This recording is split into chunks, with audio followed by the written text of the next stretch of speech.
Hi everyone, my name is Patrick Marks and I answer questions. Today's question is, why are there so many English translations of the Bible and which one should I trust? That's two questions.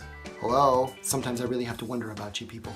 People are asking this question because they're worried that it's been translated so many times, maybe it hasn't come down to us accurately in the English language. But we learned in another video that that's just not something you have to worry about. We found out that there's only 2% of the Bible that's in question in the first place. That translates to just 400 words in the New Testament. 400 words is not a lot of words to worry about. None of the words that we're worried about change the meaning of any of the teachings in any way, shape, or form. So what that means is that what you're reading, it's what they wrote. If, of course, you're reading it in the first place. Shame on you if you're not reading it. Scholars are telling us that the Bible has come down to us with a 98% accuracy rate. 98%?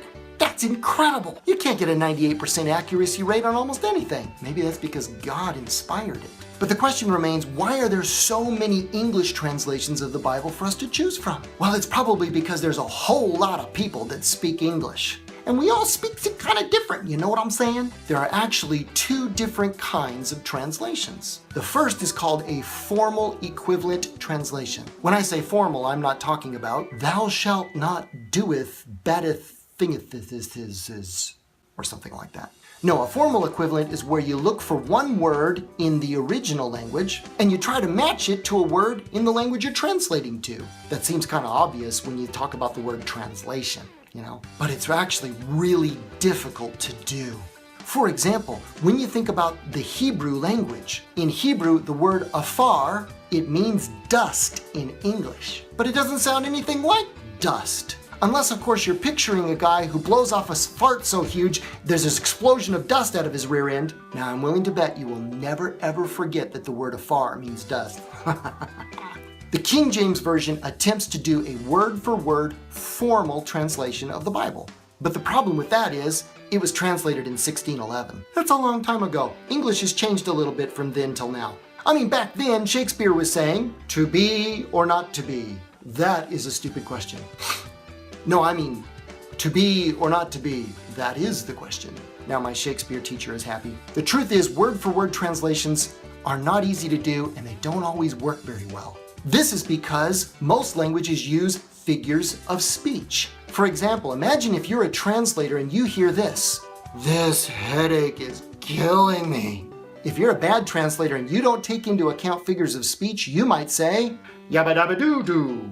And the poor guy who's listening to you, who's from deepest, darkest, I don't know, wherever, he thinks to himself, oh my gosh, the guy's got a brain leech and it's eating his cerebral cortex.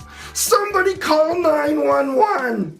No, it's killing me means, it's not like, you know, killing me. It just means it's really intense pain. Some people are real intense pain, you know what I'm saying?